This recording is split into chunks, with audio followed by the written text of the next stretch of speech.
Hello all, good evening and welcome to the session. ஒரு சின்ன notification video தான். நிறைய பேருக்கு இந்த நோட்டிஃபிகேஷன் வந்ததே தெரியாது. இதுக்கு எலிஜிபிள் இருந்தா, இதில் நீங்கள் இன்ட்ரெஸ்டடாக இருந்தால் இதுக்கு அப்ளை பண்ணி எழுதுங்க. சரியா? ஒரு டிஸ்க்ளைமர் போட்டுக்கிறேன். CRPF central reserve police force அப்படின்னு சொல்லப்படக்கூடிய பேராமிலிட்ரி ஃபோர்ஸஸில் கிட்டத்தட்ட 9000க்கும் அதிகமான வேகன்சிஸோட ஒரு நோட்டிஃபிகேஷன் ரிலீஸ் ஆகிருந்தது. இது வந்து 8th ஏப்ரலே ரிலீஸ் ஆயிடுச்சு. சரியா? உங்களுக்கு அப்ளிகேஷன் டேட் வந்து பார்த்தீங்க அப்படின்னா 19th மே வரைக்கும் இருக்குது. ஓகேவா? ஸோ இன்னும் ஒரு 10 to 14 டேஸில் வந்து பார்த்தீங்க அப்படின்னா அப்ளிகேஷன் க்ளோஸ் ஆக போகுது. இதுக்கு சில ஸ்டூடெண்ட்ஸ் இன்ட்ரெஸ்டடாக இருக்காங்கன்ற பட்சத்தில் இதோட நோட்டிஃபிகேஷன் நிறைய பேரை போய் சேரலை அப்படின்னு தான் நாங்கள் நினச்சோம். ஸோ அதனால தான் இந்த வீடியோவையும் நாங்கள் அப்லோட் பண்ணுறோம். ஸோ இதுக்கு எலிஜிபிள் இருந்ததுன்னா அப்ளை பண்ணுங்கள். ஏன் அப்படின்னா 9000 வேகன்சிஸில் 9000 வேகன்சிஸில் ஒரு 673 வேகன்சி வந்து பார்த்தீங்க அப்படின்னா தமிழ்நாடுக்குன்னு மட்டும் தனியாக ஒதுக்கியிருக்காங்க. இது என்னதான் சிஆர்பிஎஃபோட போஸ்டிங்காக இருந்தாலும் உங்களுக்கு போஸ்டிங் அப்படின்றது எங்கே இருக்க போகுதுன்னா தமிழ்நாட்டில் தான் இருக்க போகுது. சரியா? எங்கடா தமிழ்நாடு? அட உங்களுக்கு போஸ்டிங் அப்படின்றது தமிழ்நாடு அடுத்த பேஜில் இருக்கா? ரைட். தமிழ்நாடு கிட்டத்தட்ட 673 வேகன்சிஸ் கொடுத்துருக்காங்க. அப்படி என்ன சார் வேகன்சி அப்படின்னா, இது வந்து ஒரு கான்ஸ்டபிள் ரேஞ்சில் இருக்கக்கூடிய ட்ரேட்ஸ்மேன் அண்ட் டெக்னீஷியனுடைய வேகன்சி. இந்த பிராஸ் வாசிக்கக்கூடியவங்க, இந்த பார்பர், பியூகல் வாசிக்கக்கூடியவங்க, cobbler, cook, carpenter, driver, mailman, motor mechanic vehicle, அதுக்கப்புறம் பைப்பு பேண்டு, பெயிண்டரு, சஃபாயி, டெய்லரு, வாட்டர் கேரியர், வாஷர்மேன் அப்படின்னு சொல்லிட்டு இது வந்து ஒரு என்ட்ரி லெவல் ஜாப் தான். சரியா? ஸோ இது நிறைய பேருக்கு இருக்குன்னு தெரியாது. ஸோ நம்மள மாதிரி ஒரு எஸ்டாப்ளிஷ்டு சேனல் இதை போடல அப்படின்னு சொல்லிட்டு ஆயிடக்கூடாதுன்றக்காக தான் இந்த வீடியோ நம்ம போடுறோம். ஸோ இதில் எக்ஸ்பீரியன்ஸ் இருக்கக்கூடியவங்க தாராளமாக இந்த எக்ஸாமுக்கு அப்ளை பண்ணலாம். எடுத்தோடனே உங்களுக்கு ஃபிசிக்கல் டெஸ்ட் தான் இருக்க போகுது. ஸோ அது வந்து ரீஜனல் வைஸ் வேகன்சி. இது ஒரு all India wise pioneer wing posting அப்படின்னு சொல்கிறாங்க. ஸோ இதில் மேசன் அண்ட் எலக்ட்ரீஷியனுக்குமே ஆல் இண்டியா லெவலில் 20 வேகன்சி கொடுத்துருக்காங்க. ஸோ இதை கூட நம்ம ஓர வச்சுருவோம். இப்போ நான் சொன்ன போஸ்டிங்க்கு நீங்கள் எலிஜிபிளாக இருந்தீங்க அப்படின்னா நீங்கள் என்ன பண்ணலாம்? தாராளமாக இந்த எக்ஸாமை ட்ரை பண்ணலாம். சரியா? ஸோ இதில் ஃபஸ்ட்டு வயது வரம்பு அப்படின்றத பார்ப்போம். வயது வரம்பு அப்படின்றது 21 வயசுலேருந்து 27 வயசு வரைக்கும் இருக்கணும். இந்த 27 வயசு அப்படின்றது யூஆர் கேட்டகரிக்கு. சரியா? அதே மாதிரியே ஓபிசியாக இருக்கும் பட்சத்தில் 30 வயசு வரைக்கும் எழுதலாம். எஸ்சி எஸ்டியாக இருக்கும் பட்சத்தில் 32 வயசு வரைக்கும் எழுதலாம். ஓகேவா? இது நீங்கள் ஓபிசி சர்டிஃபிகேட் வச்சுருந்தீங்க அப்படின்னா ஓபிசி, எஸ்சி எஸ்டி சர்டிஃபிகேட் வச்சுருந்தீங்க, கம்யூனிட்டி சர்டிஃபிகேட் இருந்தாலே நீங்கள் என்னதுதான் எஸ்சி எஸ்டி கேட்டகரியில் கிளைம் பண்ணி எழுதலாம். சரியா? ஸோ அந்த வகையில் உங்களுக்கு வந்து பார்த்தீங்க அப்படின்னா இது வந்து கான்ஸ்டபிள் டிரைவருக்கு. மீதி இருக்கக்கூடிய போஸ்டிங்க்கு வந்து பார்த்தீங்க அப்படின்னா உங்களுக்கு என்ன சொல்லியிருக்காங்க? 18லேருந்து 23 வயசு வரைக்கும் இருக்கணும்னு சொல்லியிருக்காங்க. அப்போ 26 அப்படின்றது ஓபிசி, 28 26 தானே ப்ளஸ் 3 ப்ளஸ் 5 எஸ் 28 அப்படின்றது எஸ்சி எஸ்டி. ஸோ இங்கே கீழே இருக்கக்கூடிய போஸ்டிங்களுக்கு. ஸோ ரொம்ப சின்ன வயசுலேயே வந்து பார்த்தீங்க அப்படின்னா இந்த கான்ஸ்டபிள் வேலைக்கு போகணும்னு நினைக்கிறவங்களுக்கு இது கிரைட்டீரியா. அதுவும் 10th முடிச்சிருந்தா மட்டுமே போதுங்கிற பட்சத்தில் குவாலிஃபிகேஷன் இல்லாதவங்களுக்கு இது ஒரு பயங்கரமான எக்ஸாமாக இருக்கும். ஸோ ஏஜ் ரிலாக்ஸேஷன் என்ன அப்படின்றத நான் சொல்லிட்டேன். இதில் எடுத்தோடனே வந்து பார்த்தீங்க அப்படின்னா உங்களுக்கு ஃபிசிக்கல் டெஸ்ட் தான் வைக்க போகிறாங்க. சரியா?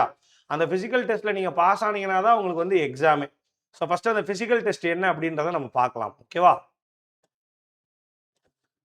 S first okay. அதுக்கு முன்னாடி யாரெல்லாம் தகுதி, எஜுகேஷன் குவாலிஃபிகேஷன் என்னன்னு பார்த்துடலாம். உங்களுக்கு டிரைவரோட எஜுகேஷன் குவாலிஃபிகேஷனை பொறுத்த வரைக்கும் 10th முடிச்சிருந்தா போதும். ஹெவி டிரான்ஸ்போர்ட் வெஹிக்கிளுடைய டிரைவிங் லைசன்ஸ் இருக்கணும். டிரைவிங் டெஸ்ட்டை பாஸ் பண்ணணும். எக்ஸ்பீரியன்ஸ் சர்டிஃபிகேட் கேட்க கிடையாது. அந்த டிரைவிங் டெஸ்ட்டை நீங்கள் பாஸ் பண்ணணும். இதே மெக்கானிக்காக இருக்கும் பட்சத்தில் உங்களுக்கு நீங்கள் 10th முடிச்சிருக்கணும். முடித்ததுக்கப்புறம் உங்களுக்கு வந்து 2 years இண்டஸ்ட்ரியல் ட்ரைனிங் இன்ஸ்டிடியூட்லேருந்து அந்த சர்டிஃபிகேட் நீங்கள் வாங்கியிருக்கணும். மெக்கானிக் மோட்டார் வெஹிக்கிள் அப்படின்றதுல நீங்கள் சர்டிஃபிகேட் வாங்கியிருக்கணும். சரிங்களா? அது இல்லாமல் வேற எங்கேயாவது நேஷனல்லையோ இல்லை ஸ்டேட்லேயோ அப்ரசன்டிஷிப் பண்ணியிருக்கணும் மெக்கானிக்கல் மோட்டார் வெஹிக்கிளுக்கு. மீதி எல்லா ட்ரேடுக்குமே அந்த ட்ரேடுக்கு ஏற்ற ப்ரொஃபிஷியன்சி வேணும். எஜுகேஷன் குவாலிஃபிகேஷன் அப்படின்றப்ப 10th முடிச்சிருந்தா போதும். சரியா? இப்போ 10th முடிச்சிருந்தாலும் எல்லாரும் எலிஜிபிள் தான். ரைட்? மோட்டர் மெக்கானிக்கு மட்டும் உங்களுக்கு என்ன தேவை? இது அப்படிங்கிறது தேவை. இது நம்மளுடைய அந்த ட்ரேட் அப்ரசன்டிஷிப் சர்டிஃபிகேட் இருக்குல்ல, அது தேவை. அப்ளை பண்ணுறது ஆன்லைனில் தான் பண்ணணும். சிஆர்பிஎஃப் அப்ளிகேஷன் சொல்லிட்டு நீங்கள் ஓப்பன் பண்ணீங்கன்னா எங்கடாது வெப்சைட்டை காணுமே. ஓகே, ஒரு வெப்சைட் ஓப்பன் ஆகும். அந்த வெப்சைட்ல போய் நீங்க என்ன பண்ணிக்கலாம், அப்ளை பண்ணிக்கலாம். ஓகேவா? தாராளமா நீங்க அந்த வெப்சைட்ல போய் அப்ளை பண்ணிக்கலாம். ரைட். வேற என்ன இதுல இருக்கு? Yes, okay. ஸோ இப்போ பிசிக்கல் டெஸ்ட் பத்தி பேசலாம். பிசிக்கல் டெஸ்ட் எங்க நடக்கும் அப்படின்னா, ஃபர்ஸ்ட் எடுத்தோடனே பிசிக்கல் டெஸ்ட் தான் நடக்கும். ஆவடியில தான் நடக்கும். தமிழ்நாட்டில் ஒரே ஒரு இடத்துல தான் நடக்க போகுது. அது எங்க அப்படின்னா சென்னை ஆவடியில நடக்க போகுது. ஓகேவா? இந்த பிசிக்கல் டெஸ்ட்டை பத்தி நம்ம பார்ப்போம். Driver, motor mechanic vehicle, gardener, painter, carpenter இவங்கள மாதிரி போஸ்டிங்களுக்கு 5 கிலோமீட்டர் ஓடணும் 24 நிமிஷத்துக்குள்ள. சரிங்களா? ஃபீமேலா இருந்தா 1.6 கிலோமீட்டர் ஓடணும் 8.30 8.5 நிமிஷத்துக்குள்ள. இதுவே குக்கு, வாட்டர் கேரியரு, பார்பரு அவங்களா இருந்தா 1.6 கிலோமீட்டர் 10 மினிட்ஸ்க்குள்ள ஓடணும். இவங்க 1.6 கிலோமீட்டர் 12 மினிட்ஸ்க்குள்ள போடணும் விமனா இருந்தா. இந்த பயனியர் போஸ்டிங்க்கும் அதே 1.6 கிலோமீட்டர் தான், ஆனா 9 மினிட்ஸ்க்குள்ள ஓடணும். விமனுக்கு பயனியர் போஸ்டிங் வேகன்சியே கிடையாது. சரியா? ஸோ இது முடிச்சதுக்கு அப்புறம் என்ன ஆகும் அப்படின்னு பார்த்தீங்கன்னா, ஹைட் மெஷர்மெண்ட் பண்றாங்க. மேலோடைய மினிமம் ஹைட் வந்து பார்த்தீங்கன்னா 170 சென்டிமீட்டர் இருக்கணும். ஃபீமேலோடைய மினிமம் ஹைட் 157 சென்டிமீட்டர் இருக்கணும். சில ரிலாக்ஸேஷன்ஸ் கொடுத்துருக்காங்க. எஸ்டி கேண்டிடேட்ஸ்க்கு வந்து பார்த்தீங்க அப்படின்னா உங்களுக்கு மேலுக்கு 162.5 இருந்தா போதும், ஃபீமேலுக்கு 150 இருந்தா போதும் அப்படின்னு சொல்லி சொல்றாங்க. சரியா?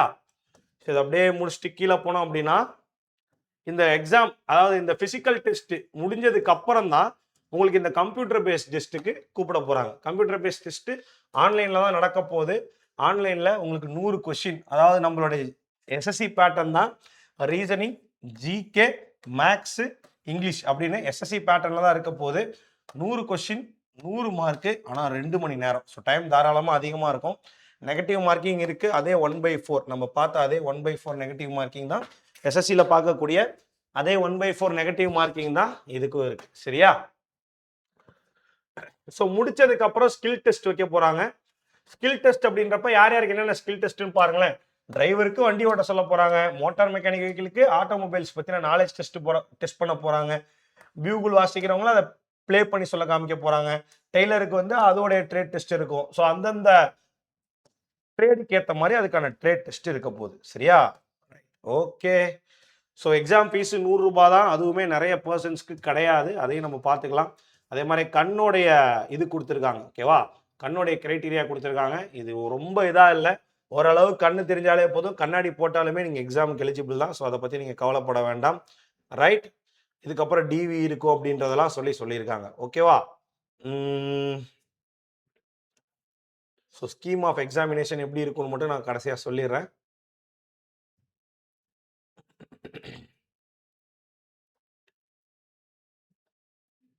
ஸ்கீம் ஆஃப் எக்ஸாமினேஷன் எங்கே மிஸ் பண்ணிட்டோம்னு நினைக்கிறேன். ஒரே நிமிஷம். Okay, wait.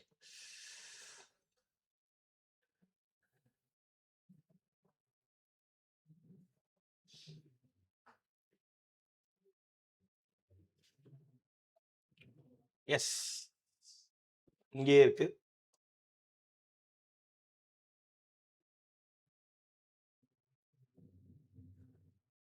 கிடையாது. கவனிங்க. ஸ்கீம் ஆஃப் எக்ஸாமினேஷனை பொறுத்த வரைக்கும் முதல்ல இந்த physical efficiency test and physical standard test நடக்கும். இதுல நீங்க பாஸ் ஆனாதான் அடுத்து நீங்க சிபிடிக்கு கூப்பிடப்படுவீங்க.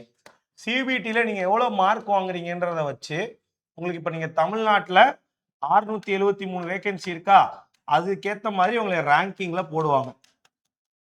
673 வேகன்சினா ஒரு இன்டூ 5 எடுக்கிறாங்கன்னு வச்சுப்போம். சரிங்களா? அப்போ ஒரு 3500 பேர் கிட்ட எடுப்பாங்க. அந்த 3500 பேரையும் இந்த ட்ரேட் டெஸ்ட்டுக்கு கூப்பிடுவாங்க.